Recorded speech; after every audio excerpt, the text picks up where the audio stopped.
bawa daripada kitab lain, 10 cara kalahkan marah. Dan insya-Allah dalam masa lebih kurang 1 jam ini Ustazah cuba habiskan. Kalau di kalangan kita ni rasa macam susahnya nak hilang, nak buang sifat marah ni. Belajar macam-macam dah, tapi kenapa susah nak buang Ustazah? Ilmu ni boleh mengubah diri kita. Kalau di keliling kita, kita dah tak marah-marah dah. Di keliling kita masih ada orang yang suka marah-marah, sahabat-sahabat muslimin muslimat dirahmati Allah. Macam mana kita nak berdepan dengan orang macam ni? Sebab tu sampai ke satu tahap orang beriman, dia tidak lagi marah-marah, tapi apa je yang berlaku dalam hidup dia, kesian orang tu. Kenapa orang tu marah-marah Faham tak maksud sahabat-sahabat muslimin muslimat? Sebab mungkin dulu itu sikap kita. Tapi setelah kita ada ilmu, setelah keimanan dan ketakwaan bertambah, kita boleh kawal diri kita sendiri sama-sama. InsyaAllah kita mulakan dengan Ummul Kitab Al-Fatihah. أعوذ بالله من الشيطان الرجيم بسم الله الرحمن الرحيم الحمد لله رب العالمين الرحمن الرحيم مالك يوم الدين إياك نعبد وإياك نستعين اهدنا الصراط المستقيم صراط الذين أنعمت عليهم غير المغضوب عليهم ولا الضالين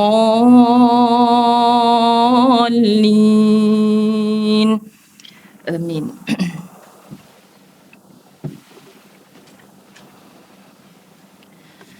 Bismillahirrahmanirrahim. Alhamdulillahi rabbil alamin wassalatu wassalamu ala asyrafil anbiya'i wal mursalin wa ala alihi wa ashabihi ajma'in. Rabbi shrah li sadri wa yassir li amri wahlul 'uqdatam min lisani yafqahu qawli. Rabbi yassir wa la tu'assir ya karim. Rabbi zidni ilma warzuqni fahma. Assalamualaikum warahmatullahi wabarakatuh. Apa khabar semua? Masya Allah. Rindunya saya dengan Masjid Al-Falah, Dewan Fatimah Az-Zahra, Masya Allah. Okay, semoga Allah melimpah-limpahkan rahmat, kasih sayangnya, mencurah-curah kepada semua kita, sahabat-sahabat muslimin muslimat dirahmati Allah. Sebab kita dah lama rindukan rumah Allah ni. Kan? Dan di Al-Falah, samalah macam di tempat-tempat lain, Masjid Surau di Selangor, kita dah mula aktif semula, maka Al-Falah tidak bertunggu, tidak bertapi, tidak bernanti, terus saja start. Tapi banyak dah yang betul-betul new norm. Betul kan muslimin muslimat dirahmati Allah? Kita rasa kelainan tu, kita tak seronok duduk jauh-jauh macam ni. Semoga Allah tautkan, rapatkan hati-hati kita. Semoga Allah hindarkan kita daripada wabak yang masih lagi ada dalam komuniti kita. Okay? Dan saya dalam perjalanan ke sini, salam daripada Kak Wah yang kita sayang kerana Allah. Okay, sebab dalam perjalanan ke Masjid Nabawi untuk fardu subuh. Jadi Ustazah tolong kirim salam dekat semua jemaah. Alhamdulillah Ustazah sampaikan. Dan satu syarat untuk akak saya sampaikan salam pada kawan-kawan, akak tolong doakan kami sampai ke situ. Itulah maksud Ustazah tadi. Okay, jadi Alhamdulillah sahabat-sahabat, seperti kata beliau, sebab Ustaz Azwan suami saya pun baru balik. Kan Ustazah, banyaknya hikmah di balik musibah. Okay, banyaknya hikmah di balik musibah. Ustazah pun sedang menguruskan jemaah umrah. Itu yang bila orang tanya tajuk apa Ustazah nak bagi, saya tak jawab mesej tu sampai ke hari ini. Saya minta maaf Masjid Al-Falah. Okay, sebab apa, saya terlalu sibuk dengan travel, dah mula beraksi semula. Tetapi Ustazah Zai lain sedikitlah kaedahnya, yakni lebih fokus kepada tajaan umrah fakir miskin di kalangan warga emas yang kami gagal terbangkan pada Mac 2020 dulu.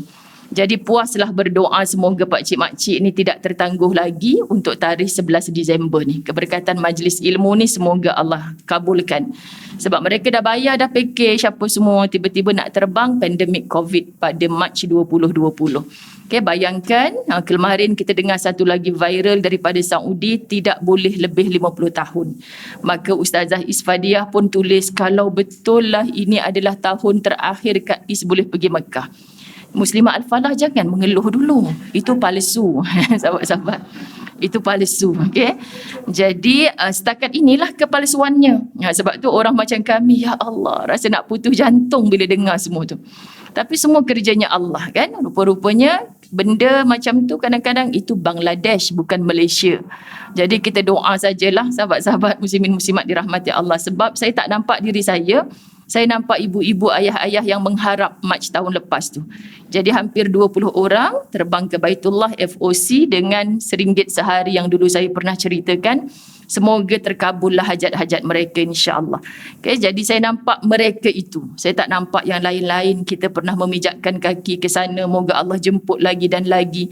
Tapi bayangkan orang yang ternanti-nanti sampai usianya warga emas ni. Okay, jadi insya-Allah itulah ratapan saya di setiap doa-doa saya. Semoga ibu-ibu, ayah-ayah ni mampu insya-Allah dijemput kakinya, memijakkan kaki ke ziarah makam Nabi insya-Allah, sampai kepada Baitullahil Haram, selesai umrah mereka yang pertama kali seumur hidup mereka insya-Allah.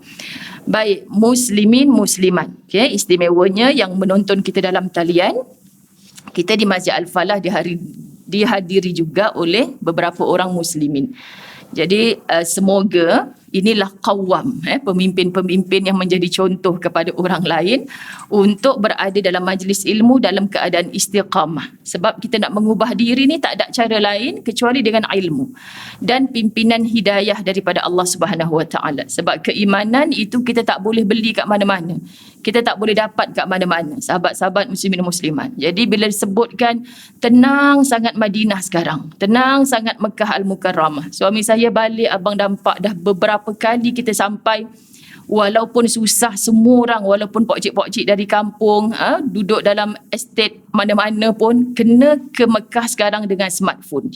Jadi semua tu kena di hujung jari. Kita nampak macam susah. Jadi dalam kursus-kursus umrah, Ustazah kata pandanglah ini sebagai satu mujahadah, jangan pandang sebagai susah. Rupa-rupanya orang Islam kena diminta maaf sebut, di-covidkan dulu baru ada disiplin. Sekarang nak masuk ke Raudah, semua orang dapat masuk dalam keadaan tenang. Okay, dapat dalam keadaan tenang. Walaupun sekejap tapi kita puas. Itu yang Ustaz Azwan balik cerita. Lepas tu dekat Masjidil Haram, nak buat umrah pintu lain. Nak solat pintu lain. Jadi tersusun elok. Soft pun cantik, tak macam dulu. Jadi Masya Allah, tak ada yang sia-sia daripada Engkau ya Allah. Semoga semua direzekikan dalam keadaan yang demikian. Jadi mokcik-mokcik, pokcik-pokcik, bahasa Ustazah Zai macam tu, daripada tak reti hujung jari, balik Mekah jadi expert pula. Janganlah pula expertnya tu di lain pula. Kan risau juga kita. Allah beri untuk kebaikan dan kebaikan, sebab Allah kata tak ada yang sia-sia daripada Allah. Tetapi kita punya hawa nafsu ni, kita punya melayan bisikan syaitan ni, ini yang kita risau. Jadi dalam perjalanan tadi Ustazah memang seronok kalau untuk ceramah khas. Bila namanya ceramah khas ni, Ustazah tidak berkitab di sini. Tidak ada tajuk-tajuk yang Ustazah kata okey nanti jumpa sekian tarikh kita sambung lagi. Jadi saya suka untuk membacakan 10 cara kalahkan marah. 10 cara kalahkan marah di slot Tarbiyah Radio IKIM Jumaat lepas. Saya bawa tajuk ni menggunakan kitab lain, kitab Wasiat 4 Imam, nasihat wasiat daripada Imam Asy-Syafi'i rahimahullah. Hari ini sahabat-sahabat muslimat dirahmati Allah, saya bawa daripada kitab lain 10 cara kalahkan marah. Dan insya-Allah dalam masa lebih kurang 1 jam ini Ustazah cuba habiskan. Kalau di kalangan kita ni rasa macam susahnya nak hilang, nak buang sifat marah ni. Belajar macam-macam dah, tapi kenapa susah nak buang Ustazah? Ilmu ni boleh mengubah diri kita. Kalau di keliling kita, kita dah tak marah-marah dah. Di keliling kita masih ada orang yang suka marah-marah, sahabat-sahabat muslimin muslimat dirahmati Allah. Macam mana kita nak berdepan dengan orang macam ni? Sebab tu sampai ke satu tahap orang beriman, dia tidak lagi marah-marah, tapi apa je yang berlaku dalam hidup dia, kesian orang tu. Kenapa orang tu marah-marah Faham tak maksud sahabat-sahabat muslimin muslimat? Sebab mungkin dulu itu sikap kita. Tapi setelah kita ada ilmu, setelah keimanan dan ketakwaan bertambah, kita boleh kawal diri kita sendiri. Marah dapat apa? Nabi pesan jangan marah. Quran mengajar kepada kita. Kita akan jumpa satu persatu dalam bab ini insya-Allah. Boleh ya? Ke marah? Ustazah bagi tajuk marah. Okay, jangan marah. Baik sahabat-sahabat muslimin muslimat. Bagaimana kita menentukan agar kemarahan itu kerana Allah? Kan sebab tak boleh marah langsung ke ustazah. Habis tu anak saya tak sembahyang, tak apalah sayang, tidur je lah, tak apa tidur. Lepas tu tambah pula, semoga engkau dibakar oleh api neraka. Tak adanya ibu ayah yang macam tu. Macam mana jahat pun anak di mata kita, ya Allah, berikan petunjuk ya Allah. Cenderungkan hatinya ke jalan-jalan yang engkau reda. Engkau hijab hati anak aku daripada jalan-jalan yang menuju ke neraka-Mu ya Allah. Ini bahasa-bahasa ibu yang berilmu. Minta ya Allah, mungkin bukan hari ni ya Allah, bagi air mata aku mengalir, kecewa tengok sikap dia. Tapi aku yakin ya Allah, engkau maha membolak-balikkan hati. Mungkin bukan hari ni, lepas kematian kita nanti dia menjadi penyejuk kepada barzah kita. Amin. Kita tak tahu. Sebab tu sangka baik seorang ibu, Masya Allah, menggegarkan arash Allah dalam doa-doa kudusnya. Okay, sebab apa? Akan dan wajib pasti doanya seorang ibu itu dikabulkan. Maka mungkin bukan hari ini, ibu-ibu yang mendengar pada hari ini, sahabat-sahabat muslimin muslimat, kita tahu dah, Masya Allah, tabarakallah, dalam pada kita duduk kat masjid sekarang ni, siapa kita 20 tahun lepas? Siapa kita 30 tahun lepas? Saat ini, mak ayah kita kebanyakannya dah tak ada di atas muka bumi. Tapi mereka pun, kita teringat, Ustazah sebut perkataan ibu dah tergambar muka mak kita. Ustazah sebut perkataan ayah, kita dah terkenang, keringat mereka mengalir semata-mata membesarkan kita. Teringat je, belum lagi Allahumma ghafir lahu, belum lagi Allahumma ghafir laha. Sebut nama mak ayah kita belum lagi, tapi pahala mengalir dah pada mereka. Ini hubungan anak dengan ibu dan ayahnya. Masya Allah, jelas pasti pahala tu sampai. Okay, apatah lagi saat mereka masih hidup. Dah boleh rentas negeri dah berbulan-bulan dah boleh rentas negeri, kita balik tak ziarah mereka. Sahabat-sahabat muslimin muslimat, video call tak sama, voice note tak sama. Okay, rupa-rupanya mak kita nak tengok muka kita. Dan anak tengok je muka mak pun pahala. Belum salam lagi, belum bawa oleh-oleh lagi, belum qaulun ma'ruf, bercakap yang baik-baik lagi, baru pandang muka mak. Masya Allah, itu pun dah jadi pahala, dah jadi ibadah di sisi Allah. Betapa mulianya seorang ibu, seorang ayah. Masya Allah. Okay? Jadi kita jangan pernah berputus asa dari rahmat Allah. Kalau sekarang belum lagi, jangan marah-marah.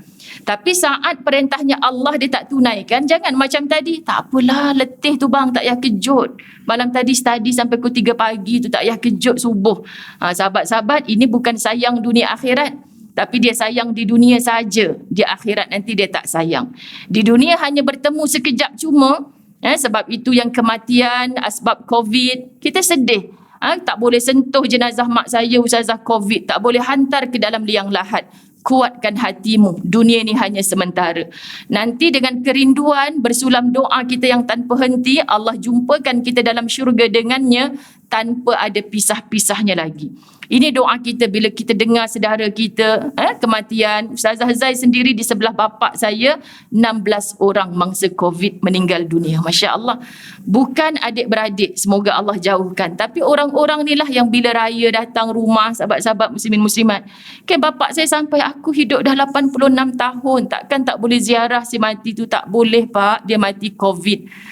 Dunia nak jadi macam mana dah sekarang ni? Orang sakit tak boleh ziarah, orang mati tak boleh ziarah. Kita faham jiwa dia. Sebab dari kecil dia tak pernah tengok ada penyakit macam ni. Jawapannya, Allah berkehendak kepada umat akhir zaman. Maka Allah nak bagi kita ni hidup dalam keadaan yang bersiap sedialah. COVID ini kita nampak ujian yang besar, hatta Allah kata ada lagi yang lebih besar. Ada lagi yang lebih besar. Jadi kita nak balik kepada siapa muslimin muslimat? Pada Allah. Kita ada jadi mangsa COVID atau tidak, ada keluarga kita mangsa COVID ke tidak, kita sampai sekarang masih sihat walafiat, bukan untuk hidup makin bongkak atas dunia. Tetapi sahabat-sahabat muslimin muslimat dirahmati Allah, Allah sedang tegur kita di mana kita sebenarnya. Okay, dalam kita just stay at home tu, dalam kita memandang inilah suami yang kita akan bersanding semula dalam syurga. Menyampah macam mana kena ngadap, betul tak ibu-ibu dirahmati Allah?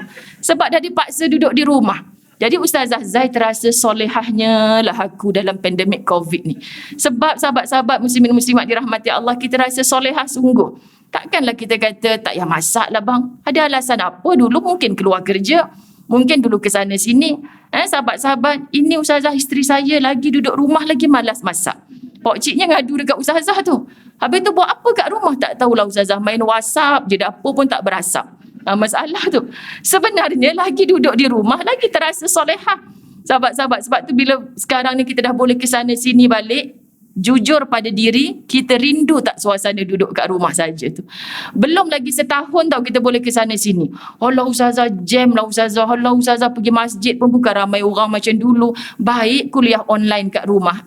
Belum lagi setahun. Kita dah merindui suasana yang kita dipaksa duduk rumah dulu. Inilah manusia. Jarang sangat nak jumpa yang bersyukur. Dia beri apa pun sahabat-sahabat, ada je komplain. Kenapa Allah sebut wailul likulli humazatil lumazah? Kerana itulah punca untuk kita ngumpat-mengumpat. Kerana itulah punca untuk kita komplain mengkomplain. Tak pernahnya ada yang kita puas hati. Ala kulli hal alhamdulillah. Okay, semoga bukan kita. Baik. Kita pandang lagi. Untuk mengawal marah perlukan ilmu, tindakan dan latihan. Betul? Jadi hari ini kita belajar ilmu untuk bertindak. Bukan untuk kita diamkan saja. Yang mencatat nota ni ramai sungguh. Nanti Kak Wah balik Mekah, ustazah ngajar apa hari tu? Catat tapi aku pun tak faham. Jenuh sahabat-sahabat. Jadi bukan catat saja, kita nak bertindak. Tak maaf ya ustazah Zai, lepas dia setahun ni berkuliah online, dia memang garang sikit. Tak tahulah kenapa, sebab banyak cakap depan dinding, kita bagi salam tak dengar orang jawab salam, jadi macam nak garang je minta maaf. Okay? Jadi 10 cara itu. Yang pertama, ingat fadilat orang yang menahan marah. Jadi kan kita kalau dapat sesuatu, sahabat-sahabat muslimin muslimat, ustazah kalau kita dapat macam ni nanti imbuhan dia begini, kita dijanjikan sesuatu, itu fadilat dia. So tolong pertama sekali bila nak marah, ingat fadilat orang yang menahan marah. Saya bacakan. Orang beriman sentiasa berusaha untuk mendapat keredaan Allah dan balasan yang baik daripada Allah. Rupa-rupanya dengan menahan marah itu adalah ibadah yang besar di sisi Allah. Kita dok faham dulu aku tak sembahyang, sekarang dah hijrah, dah taubat, aku sembahyang, jaga sungguh. Dulu aku tak tutup aurat, sekarang aku dah tutup aurat. Sahabat-sahabat muslimin muslimat, ya itu ibadah. Siapa yang menafikan itu ibadah? Tapi teramat sedikit orang yang masuk ke syurga itu kerana solatnya, kerana puasanya, kerana zakatnya. Cuba kita perhatikan dalam hidup kita ni, ada kita didatangi dengan orang yang selalu nak bikin kita marah. Asal nampak muka orang ni buat kita nak marah. Tapi sebab kita dah tahu, kita disuruh menahan marah. Ya Allah, ajarkan aku kuat. Berikan aku sabar. Nampak muka dia boleh senyum walaupun di dalam ni sedang membuat-buat nak marah ni, ya Allah. Orang tu balik tanya kita, dulu asal nampak saya je awak marah, hari ni awak boleh senyum. Dalam hati kata aku, geram juga ni sebenarnya ni, tapi sebab baru belajar kan sahabat-sahabat dirahmati Allah. Itu tujuan ilmu, untuk kita bertindak. Okay, mengawal marah ialah satu jalan untuk mendapatkan fadilat itu. Sesiapa yang mampu mengawal kemarahan akan diberikan ganjaran dunia dan di akhirat. Allah memberkati kehidupannya kerana dia tidak menzalimi insan lain. Rupanya dengan kita marah, kita telah menzalimi insan lain. Marah yang membabi buta ni, marah yang bukan kerana Allah ni. Seorang ibu tadi marah kenapa anaknya tak bangun solat. Itu marah yang kita menunaikan hak Allah.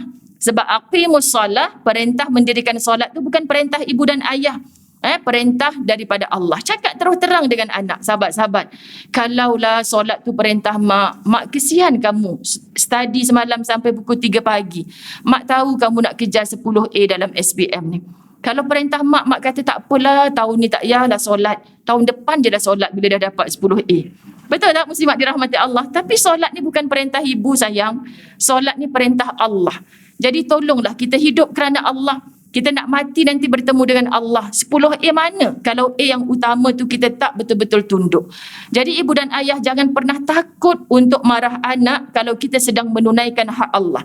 Begitulah Rasulullah sallallahu alaihi wasallam balik dalam kerja-kerja dakwahnya letih penat, balik ke rumah Aisyah rasa terhibur kerana tolong kerja-kerja Aisyah. Tapi bila Allahu Akbar dipanggil oleh si tukang azan, itulah Bilal bin Rabah, dia lepas semua pekerjaannya.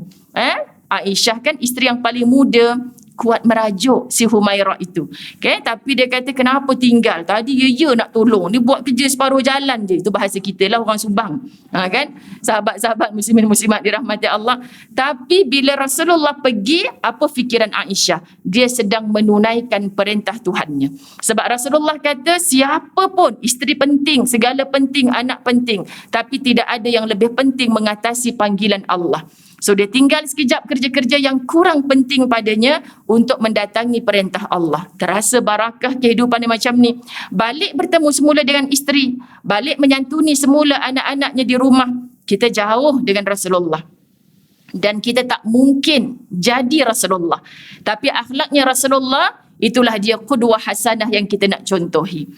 Kata Allah dalam Quran surah An-Nur ayat 22. A'udzubillahi minasyaitonirrajim.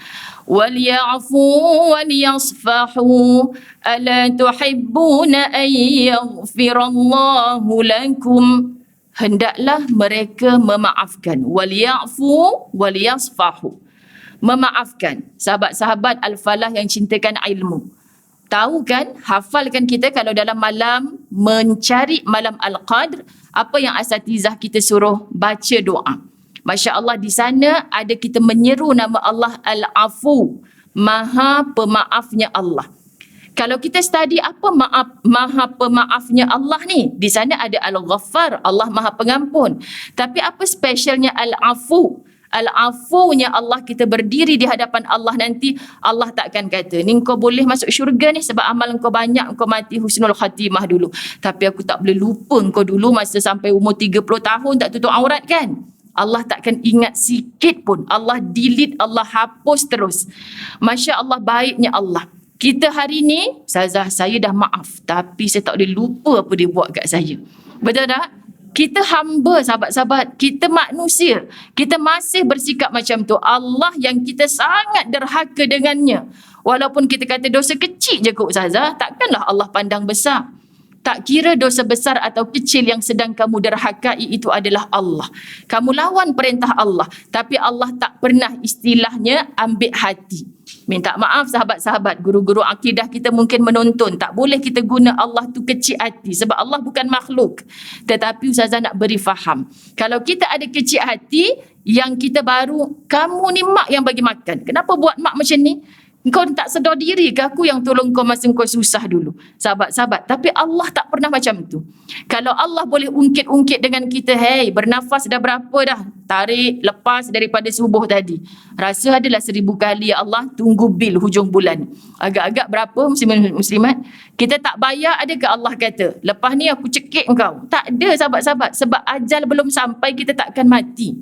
Orang tak sembahyang pun hidup, orang sembahyang pun hidup. Orang tak sembahyang pun dapat hujan yang sama petang ni, orang yang sembahyang pun dapat. Bolehkah orang sembahyang kata, Ustazah, mana aci Allah bagi hujan dekat orang tu? Sembahyang pun tidak tu. Cuba bagi kemarau terus kat dia. Kan? Sedangkan orang tu duduk sebelah rumah kita. Allah Ar-Rahman, Allah Ar-Rahim. Allah melaksanakan kerjanya, janjinya. Tapi kita yang tak menunaikan janji-janji kita. Subhanallah. Jadi kita minta hendaklah mereka memaafkan serta melupakan kesalahan orang itu. Tidakkah kamu suka? Tu bila orang, kenapa nak maafkan Ustazah? Ustazah tak tahu betapa dahsyatnya benda yang dia buat kat saya dulu. Kalau Ustazah pun takkan sanggup lah. Betul? Kalau Ustazah pun takkan sanggup lah sebab kita sama-sama manusia. Tapi rayuan Allah, ala tuhibbuna ayyaghfirallahu lakum. Tidakkah kamu suka Allah mengampunkan dosa-dosa kamu? Nah, kan? Semua kita nak Allah ampunkan dosa. Nak Allah hapuskan dosa. Sebab tu kalau sebut siapa nak ikut saya ke Mekah, saya nak Ustazah, saya nak Ustazah. Kan menderu-deru. Kalau ditanya kenapa cik nak pergi Mekah, saya nak bertaubat Ustazah, saya banyak dosa. Kita pandang dia kecil besar kalau jawapan macam tu. Kenapa? Taubat tu hanya dekat depan Kaabah ke? Taubat tu hanya ketika dalam raudah ke? Sahabat-sahabat, hari ni kita sedar kita berdosa, cepat istighfar. Astaghfirullah, betul yang ustaz tu cakap. Aku banyak buat dosa dalam bab tu, kau ampunkan aku. Kita melangkah daripada pintu dewan ini, tiba-tiba kita terjatuh. Mati terus. Semoga Allah pandang sebagai orang yang bertaubat. Tapi kalau kita kata malam ni aku nak solat taubat, hujung tahun ni aku nak buat umrah, nak minta ampun sungguh-sungguh depan Kaabah. Belum lagi sahabat. Sedangkan bertaubat itu wajib. Solat taubat itu sunat. Saya ulang benda ni banyak kali sebab ramai orang salah faham. Ustazah, adakah saya punya taubat dah diterima? Semalam saya solat taubat sampai bengkak-bengkak kaki. Semalam je rupanya, malam ni tak buat dah. Esok tak buat dah. Bertaubat tu ketika di Mekah saja. Balik Malaysia lupa segala dah. Itu bukan taubat. Sebab taubat berpisah dengan maksiat yang pernah kita buat. Dan kita hidup ke depan ni hanya nak buat amal salihat. Seronok buat maksiat tu tapi aku tak nak buat dah sebab aku dah bertaubat. Jadi kita minta kekuatan dengan Allah. Tolong hijab kecintaan aku kepada maksiat yang pernah aku buat, ya Allah. Tolong letak dalam hati aku ni hanya kecintaan kepada perkara-perkara yang Engkau redha, ya Allah. Minta bantuan Allah. Jangan minta bantuan kawan. Bantuan kawan sahabat-sahabat perlu. Sebab tu Ustazah Zain nasihat cari circle yang betul. Tapi kalau diri tak kuat, kawan-kawan kata kenapa? Kau kan dah belajar, kau bukan tak tahu. Dia tetap nak bermaksiat. Ikut orang yang sembahyang, dia sembahyang. Petang satgi kawan yang tak sembahyang ajak, asar tak buat. Maghrib baru balik rumah. Ada manusia macam tu walaupun hadir ke majlis ilmu. Minta maaf sebut. Yang kedua, ingat ancaman dan hukuman untuk pemarah. Hak tadi ingat fadilat, sekarang ingat ancaman dan hukuman. Quran konsepnya ada basyiran, ada nadhiran. Apa basyiran? Berita-berita gembira, fadilat-fadilat, janji-janji Allah tentang nikmat. Nadhira, ancaman-ancaman. Orang yang tak buat gini akan diancam begini. Kerana apa sahabat-sahabat? Kita pun mentarbiah anak. Jangan main tepi longkang, jatuh kadang mak tak nak tolong. Kan? Jom kawan dengan orang baik-baik. Ingat ya adik, pergi sekolah kawan dengan siapa? Orang yang mulut mencarut-carut tu jangan kawan. Kenapa? Sebab ada basyiran wa nadhiran. Ini dalam tarbiyah. Okay? Jadi ingat ancaman dan hukuman untuk pemarah. Pemarah akan dimurkai Allah. Kita tak nak murkanya Allah. Kita nak rahmatnya Allah. Kena ingat, murkanya Allah itu sahabat-sahabat dirahmati Allah. Walaupun kita tahu Allah berhak untuk marah. Tetapi rahmatnya Allah jauh lebih luas berbanding murkanya Allah. Apa kata Nabi SAW melalui Abdullah ibnu Amr? Madza yuba'iduni min ghadabillah? Qala la taghdab. Okay? Artinya, apakah yang menjauhkan aku daripada kemurkaan Allah? Ini bukan kisah yang la taghdab 3 kali biasa kita dengar tu. Ini sahabat bertanya, ya Rasulullah, ceritakan kepada aku apa yang menyebabkan aku jauh dengan Allah. Apa yang menjauhkan aku daripada kemurkaan Allah? Kalau macam mana aku nak Allah tak marah dengan aku, ya Rasulullah? Jawapan Nabi, la taghdab. Ringkas tetapi deep terasa. Kenapa Nabi cakap macam ni? Oh, sebab aku suka marah-marah ni. Sepatah Nabi jawab sampai ke hati terasa. Sahabat-sahabat jangan marah. Jadi terus sahabat ni berubah bila mendengar daripada lisan Nabi SAW. Tak banyak cakap dah. Kalau kita dah dapat jawapan daripada ustaz, tanya lagi. Tapi ustaz, macam mana tak marah suami saya tu? Kan sambung lagi. Ustaz kata saya nak cepat ni kak, ada kelas lain. Ustaz fikirlah, ustaz rasa. Kan, sampai kat kereta. Selfie je ustaz pula dah kan sahabat-sahabat. Ustaz tu bukan ustazah. Kalau ustazah tak ada masalah. Mohon terasa. Sekian dimaklumkan. Okay? Ini yang ketiga. Ingat dendam pihak yang dimarahi. Ingat dendam pihak yang dimarahi. Bila kita marah kat orang, berkemungkinan orang akan dendam pada kita.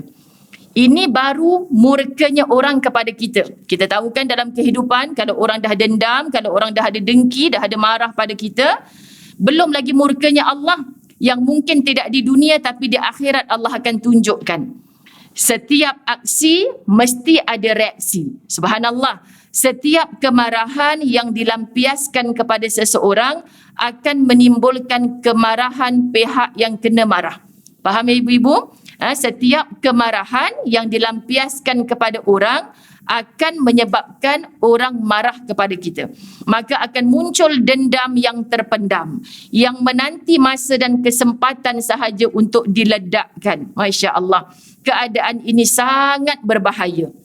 Jadi, tindakan mengawal marah akan menyelamatkan diri daripada kejahatan orang yang berdendam dan hasad dengki. Sebab tu antara amalan Ustazah minta kita sama-sama nak keluar rumah, nak tidur, amalkan 3 kul. 3 kul ni macam pendinding yang hebat. Bila sampai kepada surah Al-Masad, kita baca sahabat-sahabat dirahmati Allah, Allahumma salli ala Sayyidina Muhammad, min syarri hasidin idza hasad. Ayat yang terakhir surah tersebut. Kita sebut kenapa min syarri hasidin idza hasad. Kita minta wahai Allah daripada kejahatan orang-orang yang berdengki. Kita minta lindung. Sahabat, orang dengki kat kita ni, kita baru nak naik tangga, dia tarik ke bawah. Dia tak boleh tengok kita senang. Betul? Susah kalau ada orang dengki kat kita. So jangan sampai ada orang dengki kat kita. Mulakan dengan diri kita, jangan dengki pada orang. Sebab kita tahu orang yang dengki pada orang ni nanti di hadapan Allah, dia bertemu Allah, kenapa lambat sangat aku nak masuk syurga ni ya Allah? Kan? Kenapa lambat sangat nak masuk syurga? Rupa-rupanya bukan lambat, tapi tak layak masuk syurga. Wa na'udzubillah min zalik. Kerana apa? Amal soleh yang kita bawa bertemu Allah ibarat kantung yang bocor. Kenapa kantung yang bocor, sahabat-sahabat dirahmati Allah? Sebab kita duk rasa macam amal soleh kita ni diterima oleh Allah, tetapi sebenarnya kita punya rasa dengki kepada orang lain. Maka amal soleh itu dimamah oleh rasa dengki kita pada orang lain. Akhirnya habis. Ya Allah, macam mana nak buang ni rasa dengki pada orang ni? Kita yang kena rawat hati kita sendiri. Orang lain tak boleh rawat. Suami duduk sebantal dengan kita, sahabat-sahabat, suami tak tahu kita tengah dengki kat orang sebelah tukar kereta. Suami tak tahu, sahabat-sahabat. Kan? Nanti, bang, orang sebelah tu tukar kereta lagi. Kan? Alhamdulillah, rezeki dia tak faham langsung orang tua ni. Macam tu kan? Kita dengki tu kat orang sebelah. Kalaulah bantal yang kita kongsi dengan suami kita tu tiba-tiba malam tu panas. Panasnya bantal malam ni. Kan, faham-faham je lah kalau panas dah bantal ni, saya tengah dengki kat orang ni. Senang sahabat-sahabat, tapi orang tak tahu. Disebabkan orang tak tahu, siapa yang tahu? Allah tahu, kita tahu kita tengah dengki kat orang. Hei hati, kenapa engkau sakit hati? Orang tu bahagia elok je, kenapa engkau yang susah? Cepat rawat sebelum Allah tambah penyakit-penyakit lain. Datang marah, datang dendam. Tak pasal-pasal, orang tu bahagia je sahabat-sahabat. Sebab itu bila kita nampak orang susah, kita disuruh turut merasa susah. Jangan kita pula yang bergembira dengan susahnya orang lain. Matilah kita dalam keadaan qalbun salim, hati kita yang betul-betul sejahtera, kita koreksi sendiri.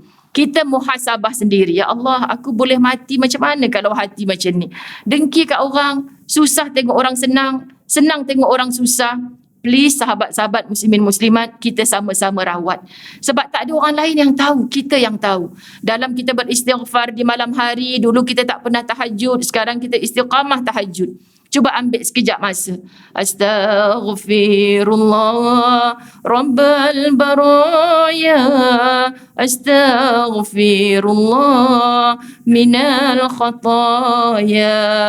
Khata' kat belakang tu silap-silap yang kita duk buat. Apa antara silap? Kadang nampak solehah sungguh, baik sungguh kita, kan? Kalau kita dengar anak jiran kita tu bahagia, kita pun datang ucap tahniah, hantarkan hadiah yang indah-indah. Tapi rupanya bila balik ke rumah kita ni, seorang-seorang merungut, kenapa anak dia dapat, kenapa anak aku tak dapat. Ibu-ibu dirahmati Allah, hati tu kita miliki. Kita yang tahu getarannya bagaimana. Dan dia sampai kepada pengetahuan Allah. Allah kata nak masuk syurga macam mana? Dok sebut di lisan husnul khatimah. Orang husnul khatimah ni balik bertemu Allah dengan qalbun salim. Hati yang betul-betul sejahtera daripada sikap-sikap yang macam tu. Jadi insya-Allah kita rawat kerana ilmu yang hari-hari kita tuntut ini insya-Allah. Okey? Yang keempat, sahabat-sahabat dirahmati Allah, bayangkan betapa buruknya rupa dan perilaku ketika marah. Ni saya paling syok, walaupun dia ringan, syok pula. Senyum-senyum, saya suka bacakan. Bang, dalam kitab ni kan dia ada tulis, bayangkan betapa buruknya rupa dan perilaku ketika marah. Rasanya hampir semua rumah, hampir semua bilik ada cermin yang besar untuk kita tengok muka kita. Orang perempuan lagilah tak boleh dipisahkan dengan cermin. Nak keluar kereta pun jap bang. Kan nak tengok tudung awning okey ke tak okey macam tu kan. Tapi kita tengah marah kat suami sebelah. Contoh, tengok dulu muka, jangan tengok awning dulu. Tengok muka, lawa ke tak lawa tengah marah tu. Allah, sahabat-sahabat, ustazah jangan kata gitu. Memang buruk sungguh muka kita kalau tengah marah. Tapi muslimat dirahmati Allah, bila kita duk selfie nak tunjuk kumpul berapa like tu dekat handphone kita, dekat Facebook kita, pernah tak selfie ketika marah? Rasa-rasa lah kan. Saya tak pernah je ustazah. Tengah marah ni, marah-marah, tiba-tiba orang kata jom selfie, senyum pula. Tadi marah, tiba-tiba boleh senyum. Sebab tu bila kita tengah marah, jangan tengok handphone. Kita tengah marah, sekali tengok handphone, tengok suami dia boleh bawa pergi holiday, dah boleh rentah negeri. Laki aku ada, tak ada. Jangan tengok handphone saat marah. Nanti yang lalu tu semua cerita bahagia orang. Padahal orang tu berbahagia depan handphone je. Tengah orang nak ambil gambar tu senyum. Rupanya tadi kena marah dengan suami juga, sahabat-sahabat dirahmati Allah. Sebab tu benda ni kita duk kata Ustazah, COVID ni agenda Yahudi, Israel segala. Saya tak tahu, saya bukan Israel tu, saya tak tahu. Tapi sahabat-sahabat dirahmati Allah, yang lebih Yahudi tu kadang-kadang kita tak rasa pun siapa dalam diri kita sendiri. Minta maaf sebut. Sebab benda tu dah ada dah dekat tangan kita. Kita boleh menjadikan dia asbab untuk ke syurga, boleh menjadikan dia asbab untuk ke neraka. Berapa ramai ibu-ibu yang tak datang ke masjid dalam tempoh pandemik, mendapat ilmu dalam pengajaran online, sahabat-sahabat muslimin muslimat, kerana ilmu yang kita dapat di hujung jari. Tapi berapa banyak setan punyalah berusaha sungguh-sungguh untuk menggagalkan hati yang semakin naik bertemu dengan Allah. Nak dekat dengan Allah sekali, 10 kali dia gagalkan. Sekali, bagus rupanya solat qabliyah ba'diyah ni. Mulai zuhur ni aku nak buat, ya Allah. Ada je setan nak gagalkan. Bacalah dulu WhatsApp ni. Bila dah baca WhatsApp, ya Allah, anak Timah aksiden rupanya. Kan kita pun aksiden. Telefon dia dulu. Dia tak jawab lah, si Timah tak jawab, anak dia aksiden. Kita pun telefon Minah lah, semua kita telefon. Kau rasa anak nombor berapa aksiden tu? Dilarakan kita dengan banyak benda. Akhirnya kita tak sempat dah nak qabliyah ni, dah pukul 3 petang dah zuhur. Contoh, lepas ni nak keluar pula. Kita pun solat 4 rakaat. Tengah solat tu, patah kaki ke patah tangan anak si Timah ni. Allahu Akbar, sahabat-sahabat dirahmati Allah kan. Kita akui benda tu berlaku kan, ibu-ibu dirahmati Allah. Berlaku. Sebab tu macam mana nak khusyuk perbuatan kita sendiri. Solat itu berat illal khasyiin, kecuali bagi orang-orang yang khusyuk. Masya Allah, khusyuk ni cuba tanya Kak Wah dekat Mekah. Satgilah dia nak gerak ke Mekah ni, dekat Madinah, cuba tanya. Hang tunggu azan baru pi ke? Ataupun pi dulu baru azan? Dekat Mekah Madinah aku memang tunggu azan. Bilal duduk kat rumah, kita dah duduk iktikaf. Masya Allah. Kenapa dekat sini kita tak boleh? Belum azan lagi, tak apalah, jawab dululah WhatsApp. Ustazah Zai, sahabat-sahabat dirahmati Allah, terasa diri ni. Sebab apa? Sebab saya bertugas bawa jemaah segala. Kita awal. Kadang-kadang, cik jom balik. Nanti maghrib kita datang balik. Tak maulah Ustazah, daripada asar ni sampai kisyak cik nak duduk. Ya Allah, tahan cik. Tak kentut. Tak Ustazah, pelik kalau kat sini tak kentut. Kat Malaysia asyik kentut je. Itu jawapan dia. Jadi nak sebut apa? Sebab hatinya mahu. Kita dok kata sebab bumi barakah Ustazah, sebab suara imam sedap. Sahabat, sebenarnya yang pertama dan utama sebab kita mahu. Allahu Akbar. Kita mahu. Cuba kalau kat sini kita, ya Allah, aku nak pergi Mekah, duit aku tak cukup lagi. Dah lah lepas pandemik ni bertambah mahal pula. Tolong ya Allah, aku teringin nak pergi. Mulakan di sini. Macam mana? Di sini pun ada rumah-rumah Allah, tapi kita tak kunjungi. Di sini pun ada peluang untuk solat di awal waktu, tapi kita tak mulakan. Sebab tu saya seru orang yang nak sangat, tolonglah saya buat kursus-kursus umrah tu. Saya tanya, siapa yang bakal terbang 11 Disember? Sikit je angkat tangan. Siapa yang bakal terbang dengan Ustazah 29 Januari? Beberapa orang angkat tangan. Siapa yang langsung tak ada tarikh? Angkat tangan. Saya kata, jom tepukan gemuruh untuk yang tak ada tarikh ni. Kenapa? Sebab belum tahu lagi bila nak pergi, tak mampu lagi nak daftar, tapi mendengar ilmu. Semoga Allah melihat kesungguhan dia untuk sampai ke sana. Sahabat, bila rezeki datang, lah Ustazah saya tak kursus lagi ni. Tak timbullah isu macam tu. Sebab benda kesungguhan tu dah ada dalam hati. Ini istilah saja sahabat-sahabat, satu tamsilan yang Ustazah lihat dalam masyarakat. Kita nak, tapi kita tak menuju ke arah itu. Sekarang kita nak hentikan marah, sahabat-sahabat dirahmati Allah. Jom kita pandang. Bayangkan betapa buruknya rupa dan perilaku ketika marah. Orang yang sedang marah tidak ubah, tak sanggup nak sebut ni. Orang yang sedang marah tidak ubah seperti anjing yang sedang menyalak. Okey? Saya bila baca cerita ni, ya Allah, aku ni rasa macam comel sungguh dah duduk depan cermin. Tapi kita kata macam anjing yang sedang menyalak. Buruk benar rupanya. Kita kalau dengar bunyi anjing, tak tengok lagi muka anjing menyalak ni. Rimas lah Ustazah, nak pindah rumah lah. Ramai sangat Cina duduk belanjing kat sini. Menyalak je. Sebenarnya kita yang suka marah-marah tak ubah seperti anjing yang sedang menyalak.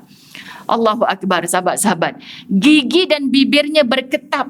Suaranya menderam. Matanya merah dan telinganya kembang. Cuba tengok agak-agak macam Pernah ke telinga aku kembang ni?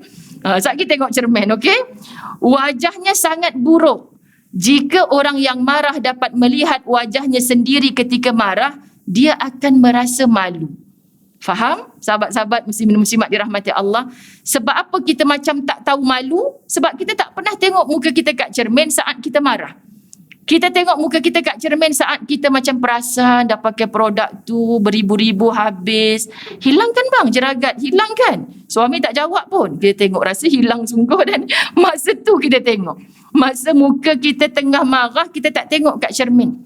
Sahabat-sahabat muslimin muslimat, kalau kita tak nak beristighfar, tak nak berta'awuz, cuba pandangkan wajah. Kan susahnya nak senyum. Kenapa susah sangat nak senyum? Sebab sedang marah. Patut siapa yang follow La Tahzan setiap hari bersama Ustazah Zai, Dr. Aid Al-Qarni kata, tolong bertemu dengan semua orang dengan senyuman. Walaupun kat dalam sedang menangis, walaupun kat dalam sedang marah. Sahabat-sahabat, cuba tanya. Saya pernah duduk hospital. Kadang-kadang kagum dengan misi-misi tu sembang. Mereka akhirnya tahulah ustazah ni ustazah. Mula-mula puan akhirnya tahu ustazah. Anak-anak murid duk datang. Lepas tu kita pun ustazah, nak tukar cadar boleh? Ustazah pandang, kenapa Ustazah tengok saya malu? Kat rumah macam ni awak tukar cadar. Senyum-senyum, sembang-sembang dengan suami. Taklah ustazah, asyik kita je yang tukar cadar tu. Masya Allah. Sebab hari-hari dia datang bilik kita, ustazah boleh duduk sana sekejap nak tukar cadar. Kita pun layan sembang. Ya Allah, pahala banyak. Kenapa ustazah cakap macam tu? Banyaknya pahala orang jadi nurse ni. Nak ketuk pintu, beradab, masuk dalam minta izin nak tukar cadar, duduk elok-elok. Kalau kita kat rumah macam mana Atau abang tepi sikit nak tukar cadar ni. Kan sahabat-sahabat terkejut suami tu. Sebab apa? Tengah marah. Kita je yang tukang bersihkan. Dia tak pun. Ya Allah Ustazah, janganlah cakap macam tu. Terasa memang Ustazah tukar cadar kat hospital ni saya boleh senyum. Kat rumah saya tak boleh senyum.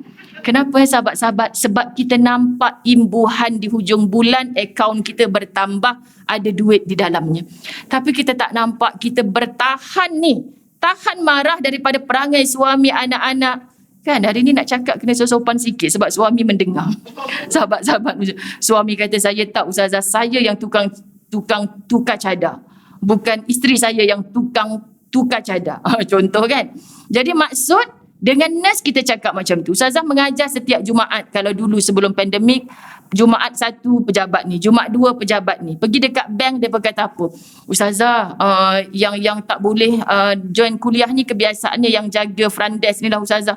Memang ada masalah macam mana kat rumah, memang kena senyum. Senyum. Sahabat-sahabat dirahmati Allah. Kalau tidak memang bos saya memang marah lah Ustazah. Kita tak senyum. Klien datang kita tak senyum. Sama Ustazah bertugas dengan pengacara TV, DJ radio. Kan kadang-kadang dengan DJ, sahabat-sahabat dirahmati Allah, Ustazah doakan saja. Kenapa? Doakan Ustazah tadi ada masalah kat rumah kan, gaduh. Itulah biasalah Ustazah rumah tangga, tak apa. Elok, bismillahirrahmanirrahim. Assalamualaikum warahmatullahi. Bahagia senyum elok. Kata pasal apa ni? Sebab tugas. Dapat gaji di hujung bulan. Kalau kita nampaklah pahala itu seperti akaun bank kita yang lepas sebulan kita dapat imbuhan. Dapat allowance itu ini, anugerah itu ini, Masya Allah. Kenapa kita tak melihat sedangkan yang berjanji itu adalah Allah? Faham tak sahabat-sahabat muslimin muslimat? Saya selalu sebut, ya Allah, kenapa aku tak nampak? Ini Allah janji dengan kita. Kita tak nampak. Apalah sangat yang RM3,000 sebulan? Apa sangat RM1,000 sebulan? Kita dapat RM3,000, kita bagi dekat bengkel kereta, kita bagi kat hospital, kita bagi dekat pasar, habis. Tunggu lagi hujung bulan habis. Tapi pahala yang Allah jamin, dia tunggu kita kat sana. Saat kita nak masuk syurga, tak ada satu mata wang pun bernilai. Kita pernah duduk London, pakai dolar, pakai duit apa saja, takkan bernilai. RM yang banyak kita himpun takkan bernilai. Tapi kita masuk syurga, nak masuk ke dalamnya pakai pahala. Ya Allah, kenapa mudah sangat terbuka pintu syurga? Engkau orang yang sabar dulu. Disakiti, engkau tetap membalas dengan kebaikan. Ini akhlak Nabi SAW. Kalau kita ingat cerita ni sahabat-sahabat, aku nak masuk syurga ya Allah macam Rasulullah. Siapa Rasulullah tu? Rasulullah yang orang buat jahat kat dia, dia tetap balas dengan kebaikan. Kita memang letak tangan, aku tak mampu ya Allah macam Rasulullah, aku tak mampu. Tapi kita berusaha ke arah itu. Boleh sahabat-sahabat dirahmati Allah, subhanallah.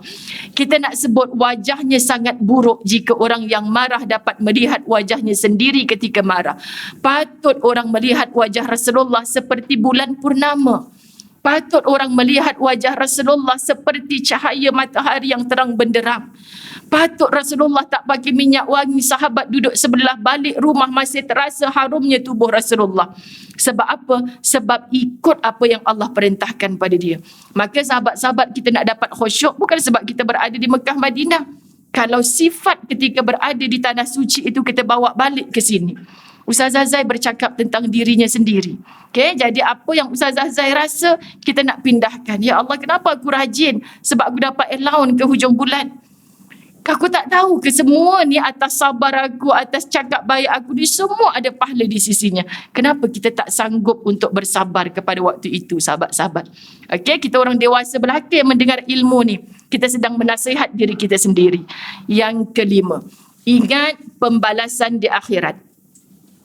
Jam tu betul lah? 10.45. Okey, sebab takut Ustazah ni tak berhenti-berhenti, tak tahu dah pukul 12 tengah hari. Syok lah sahabat-sahabat kita bahas kitab ni. Yang kelima, ingat pembalasan di akhirat. Bayangkan betapa buruknya nasib si pemarah di akhirat kelak. Okay, yang kelima, ingat pembalasan di akhirat. Mereka akan dimurkai dan akan dihumban ke dalam neraka.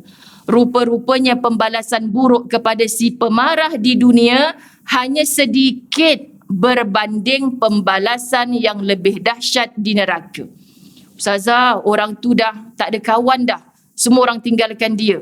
Anak isteri pun tinggalkan dia. Kenapa kak? Sebab panas baran dia. Suka marah sangat.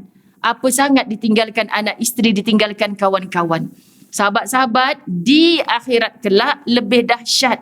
Syurga langsung tak terbuka untuk dia dengan sifat marah-marah ni.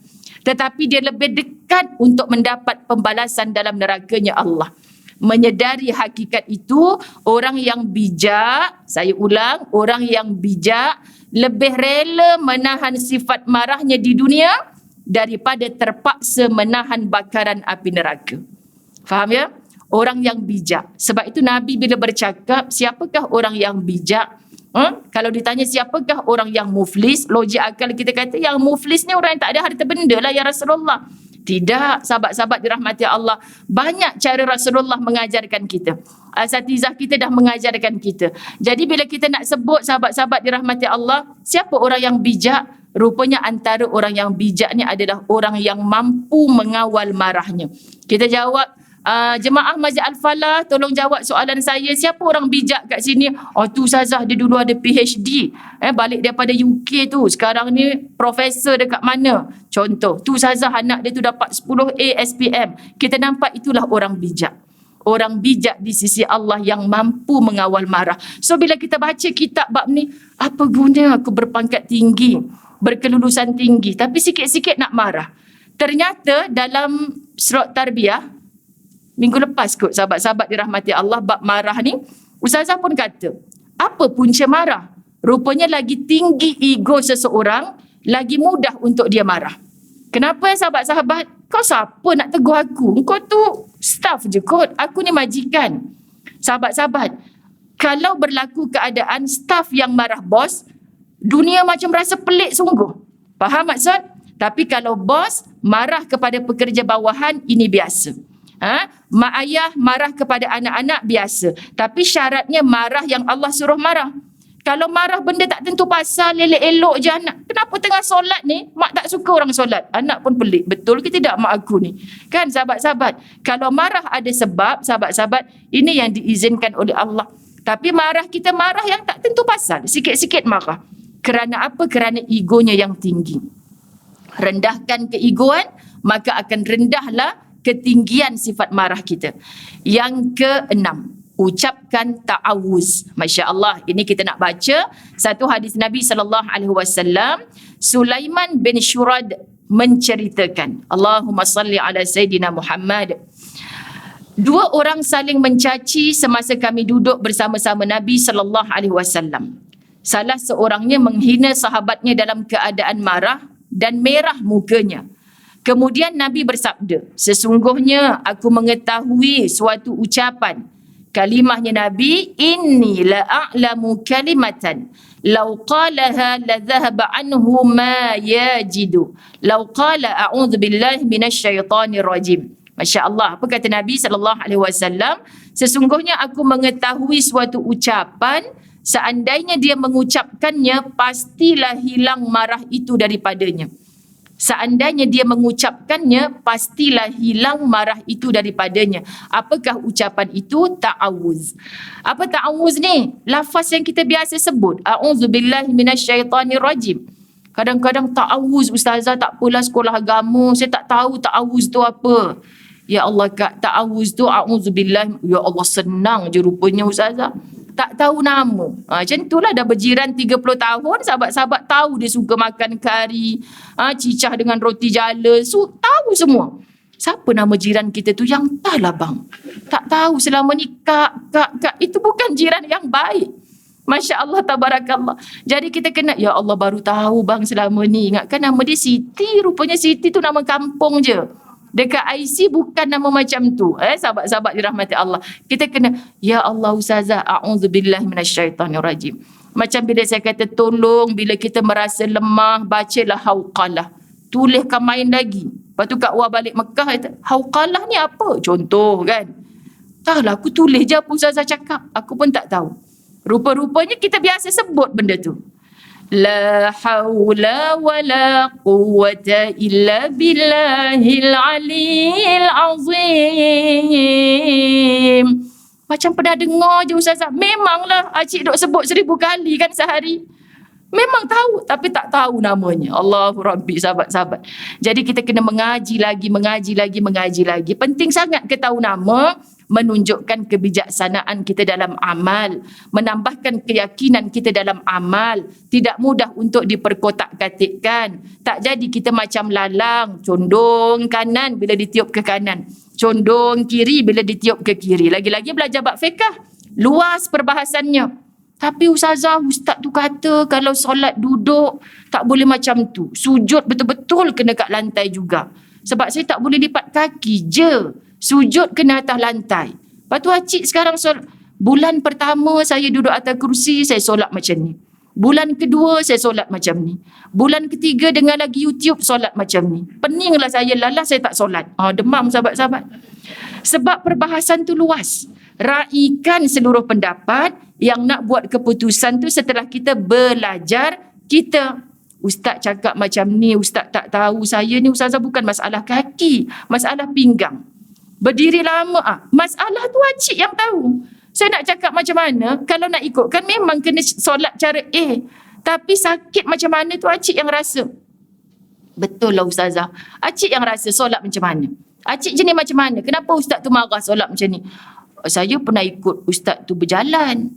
Masa tu shopping 9 tingkat. Saya naik tangga, pusing, semua saya jalan.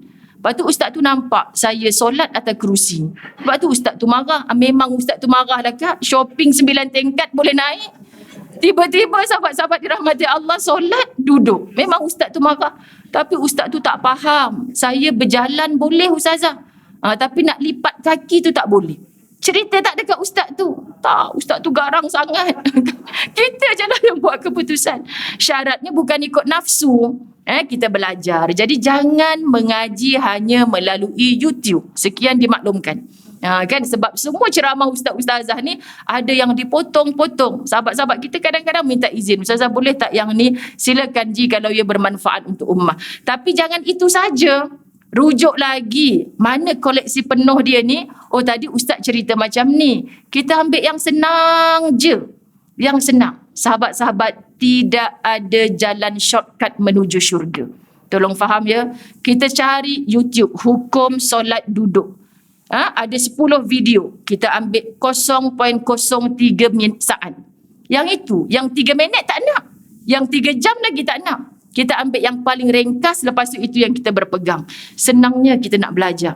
Sedangkan dulu Muaz bin Jabal nak sahkan satu hadis, sanggup berjalan 3 bulan lamanya. Sahihkah ini daripada Rasulullah? Kita semua nak yang senang je sahabat-sahabat dirahmati Allah. Sebab tu kita rasa macam belajar macam-macam sahabat-sahabat muslimin muslimat, tapi kita tak rasa pun. Subhanallah, Allahumma salli ala Muhammad. Bulat mata ustazah ni. Masya Allah, ni nak kena baca semua. Subhanallah, subhanallah, Allahumma salli ala Sayyidina Muhammad. Oh, ni bukan soalan rupanya, doa. Insya-Allah. Baik, insya-Allah, insya-Allah. Syukran. Okey, kita pergi dulu. Okey, sabar. Sabar. Insya-Allah sabar tengok kita kuning ni. Okey. Kelima, ingat pembalasan di akhirat. Baik. Yang keenam, ucapkan ta'awuz. Yang ketujuh, berwuduk. Daripada Atiyah berkata, Rasulullah sallallahu alaihi wasallam bersabda, innal ghadaba minasyaitan wa innasyaitana khuliqa minan nar. Macam faham kan bila dia sebut perkataan nar tu? Syok lah sahabat-sahabat, pandai belaka dah bahasa Arab ni. Cukup kalau kita ngaji Quran nar, aku tak nak dicampak ke dalamnya. Sahabat-sahabat, sebab tu ada kawan-kawan Arab ni kata hati-hati dengan dinar, kan? Sebab dinar ni di dunia, sahabat-sahabat dirahmati Allah, din, agama boleh dijual beli kadang-kadang. Orang inilah yang akan nar, masuk ke dalam api neraka Allah. Takutnya kita. Jadi kita nak sebut sahabat-sahabat kenali din yang sebenarnya supaya kita terhindar daripada nar itu. Kita nak dekat, kita nak beramal dengan agama. Wa innama tudfa'un naru bil ma' fa iza ghadiba ahadukum falyatawadda. Artinya sesungguhnya marah daripada syaitan, dan sesungguhnya syaitan itu diciptakan daripada api, dan hanya saja api dapat dipadamkan dengan air. Maka apabila ada antara kamu marah, hendaklah dia berwuduk. Kita banyak dah menasihat. Ini nasihat daripada Rasulullah sallallahu alaihi wasallam. Tapi kadang kalau kita menyampaikan nasihat ini, mereka fikir logik, apa kena mengena marah dengan wuduk pula ni? Faham tak mereka marah? Sebenarnya betapa Islam suruh kita melengah-lengahkan marah tu. Faham ya sahabat-sahabat? Kita rasa nak marah pagi ni, nanti kau balik kerja nanti kena dengan aku. Macam tu sahabat-sahabat. Nanti suami kata, yang tadi kata macam ada benda nak cakap. Alah abang mandilah dulu, malam nanti saya cakap. Kan malam nanti, tadi kata ada benda nak cakap. Lupalah bang apa benda, satgi nak tidur kau ingat saya cakap. Kan sebelum tidur pula, awak ni hari ni macam tak larat je, mesti ni abang picit kepala kan.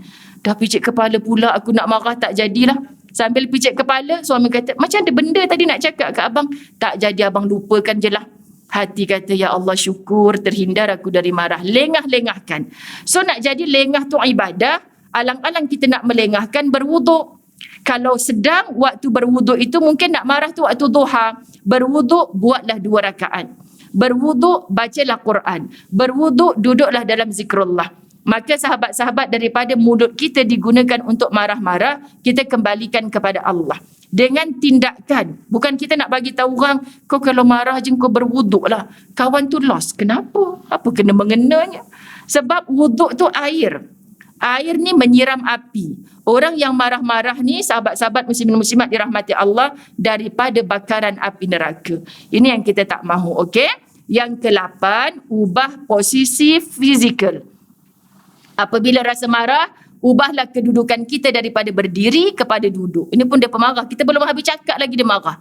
Kau cakap senanglah daripada berdiri nak duduk. Masalahnya aku tengah marah ni masa berdiri. Duduklah sekejap. Faham ya sahabat-sahabat? Jika masih marah lagi, berbaring. Jika masih juga marah, maka tinggalkanlah tempat dan orang yang menyebabkan kita marah itu. Jadi dalam kuliah muslimat, Ustazah selalu cakap, pernah tak cik kalau pak cik marah-marah tu tiba-tiba dia start kunci motor pergi lari duduk kedai mamak? Macam pernah je Ustazah. Penat saya goreng kari pap semua, dia pergi juga kedai mamak tu ngeteh. Sebenarnya dia tahu, kan? Tengah cik goreng kari pap tu, ni goreng kari pap ke marah-marah ni? Jadi sebelum marah, selesai menggoreng kari pap sambil minum dia kena marah, baik dia lari dulu. Kan sahabat-sahabat dirahmati Allah. Sebab kalau dia duduk kat situ, memanglah dia marah dekat anak, rupanya suami yang kena marah. Hari ni macam suami kena defend oleh Ustaz Azan. Sahabat-sahabat dirahmati Allah. Sebab sebenarnya kita tak perlu menafikan sahabat-sahabat betapa Allah menciptakan perempuan ini. Okay, dalam keadaan yang sukar untuk mengawal emosinya. Masya Allah, sebab tu ada seorang hamba Allah nak mengadu kepada Umar Al-Khattab kan. Rupa-rupanya dengar macam membebel juga je bini Umar Al-Khattab ni kan. Lepas tu Umar buka pintu, nampak lari dah orang tu. Pasal apa hang nak jumpa aku tak jadi ni? Aku nak ngadu bini aku kuat membebel. Rupanya isterimu pun sama, wahai Amirul Mukminin. Alah, memang dah Allah ciptakan dia macam tu. Sahabat-sahabat dirahmati Allah. Jadi macam mana kita nak satu padukan, nak sebatikan menjadi seperti satu senario yang insya-Allah semuanya tu menjadi satu pelangi-pelangi yang indah. Sahabat-sahabat, bukan kita pandang ia sebagai satu kemusnahan. Kata Nabi SAW, "Idza ghadiba ahadukum wa huwa qa'im falyajlis fa in dhahaba anhu al-ghadab wa illa falyadtaji." Apabila seseorang marah dalam keadaan berdiri, hendaklah dia duduk. Jika masih tidak hilang kemarahannya, hendaklah dia berbaring. Masya Allah, berbaring tu tarik selimut, buka aircon, diam. Bang, abang okey ke? Okey, dah habis marah ke belum? Kan? Dah bang janji tak marah lagi dah. Sahabat-sahabat dirahmati Allah. Sebab apa? Diam. Sebab lisan ni kata Nabi, kalau tak boleh bercakap yang baik-baik, pilihlah untuk diam. Macam mana? Cabaran utama hari ni. Lidah, kalau tak boleh bercakap baik, pilihlah untuk diam. Dah diam dah Ustazah, daripada subuh tadi sampai zuhur diam. Tak tahan Ustazah, cakap juga. Macam tu. Jadi sahabat-sahabat, sebab peranan lidah, kita boleh bercakap, tapi pilihlah untuk qaulun ma'ruf, bercakap yang baik-baik, kerana kata Allah, qaulun ma'ruf, bercakap yang baik itu adalah sedekah. Masya Allah. Okey. Yang ke-9, berdiam diri. Jika marah sudah keterlaluan, maka matikan diri. Jangan bergerak, jangan bercakap, senyap.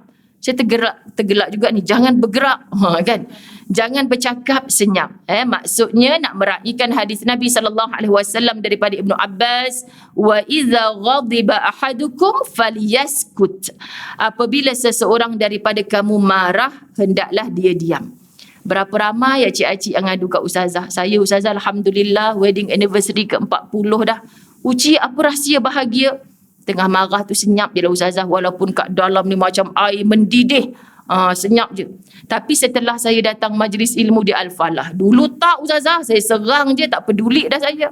Sahabat-sahabat, kesan ilmu, kita bertindak kepada yang baik, falyaskut, pilihlah untuk diam. Kalau dengan bercakap menambahkan kemarahan. Sama dengan orang-orang alim ulama, dia boleh berbahas sebenarnya. Orang duk provok lagi, lawan, muzakarah, berbahas. Sahabat-sahabat, dia tahu dah orang macam ni kalau dilayan lagi bergaduh. Pilihlah untuk diam. Bukan tak nak berbahas. Jadi sahabat-sahabat, inilah dia kebijaksanaan bil hikmah. Terakhir, tarik nafas dalam-dalam dan panjang. Dalam tarik nafas dalam-dalam dan panjang, ada salawat dan istighfar.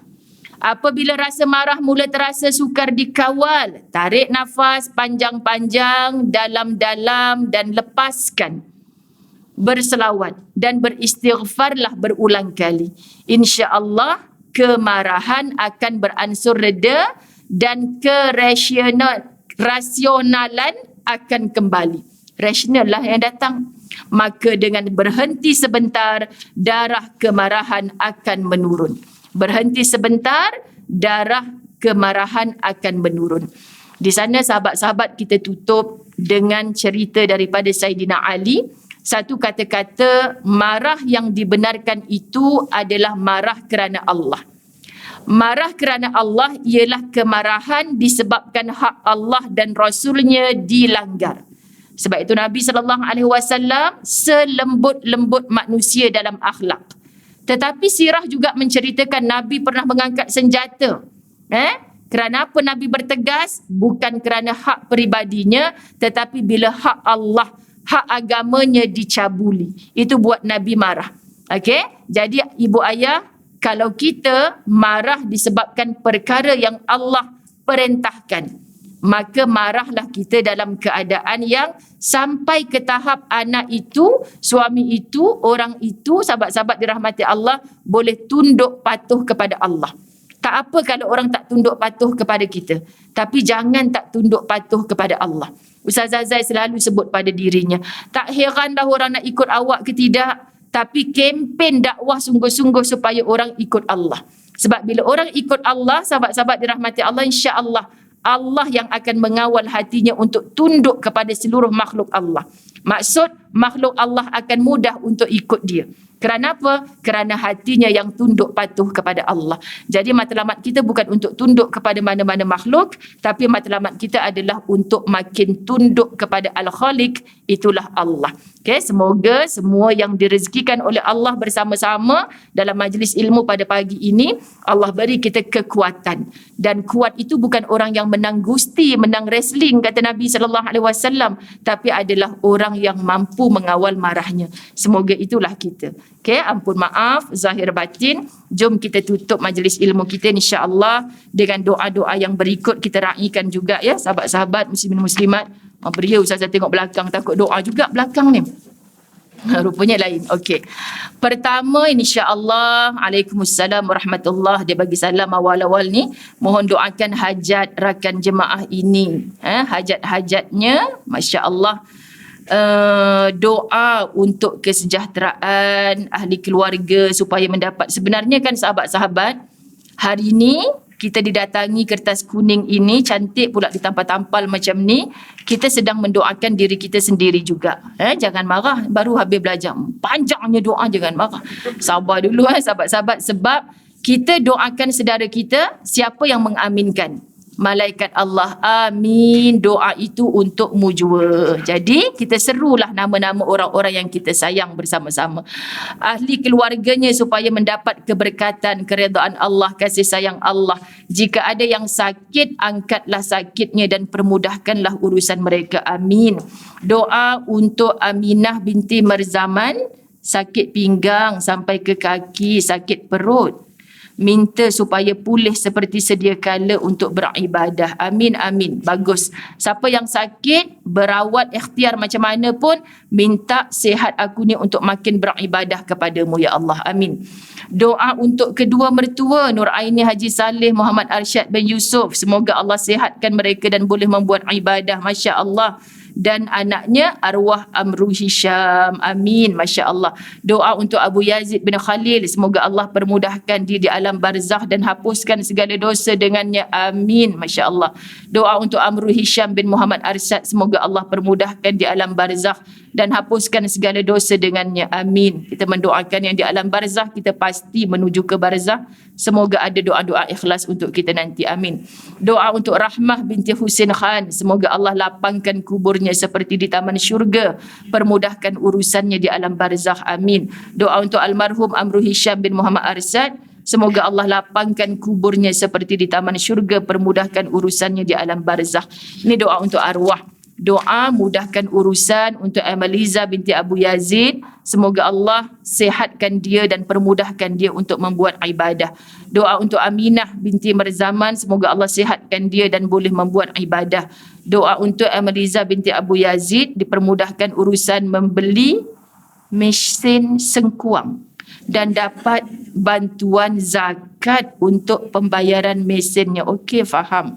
Doa untuk Amaliza Abu Yazid, dipermudahkan segala urusan perniagaan, mendapat pekerjaan, mendapat bantuan zakat, membayar mesin. Amin.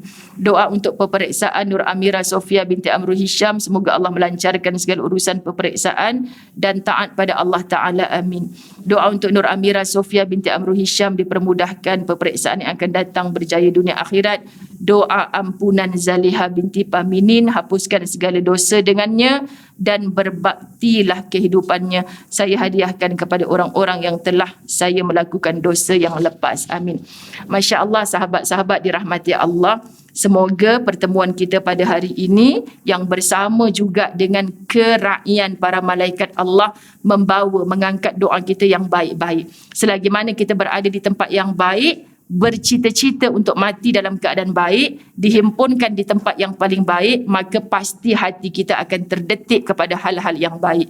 Okay, jadi saya merayu dengan sangat. Okay, kita takkan lagi bertemu mengikut jadual penjadualan seminggu sekali, sebulan sekali, tapi kita bertemu dalam erti kata syahadah kita sama, kiblat kita sama, okay, Rasulullah qudwah hasanah yang contoh terbaik itu adalah sama.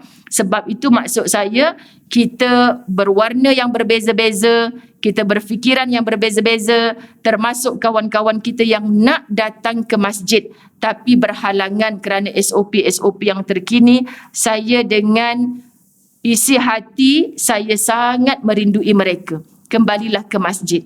Kembalilah ke masjid, rumah Allah sudah dibuka, sahabat-sahabat dirahmati Allah. Apa sahaja perkara yang untuk menjaga maslahah kebaikan kita bersama, jom kita lapangkan dada, bertanya dengan Allah dengan solat istikharah, buat rujukan kepada pakar-pakarnya, insya-Allah ada jawapan yang jelas di situ kenapa kita kena patuh SOP dalam keadaan kita diuji dengan COVID ini. Semoga Allah angkat segera wabak COVID ini dan tercapailah cita-cita kita untuk bersolat rapat-rapat di masjid dan surau. Duduk bertemu lutut, kalau di Al-Falah bahu kita bercantum. Untuk apa? Melambangkan inilah kesatuan ummah atas nama La ilaha illallah Muhammadur Rasulullah. Ampun maaf zahir batin, Ustazah Zai sayang semua kerana Allah. Wabillahi taufik wal hidayah. Assalamualaikum warahmatullahi wabarakatuh.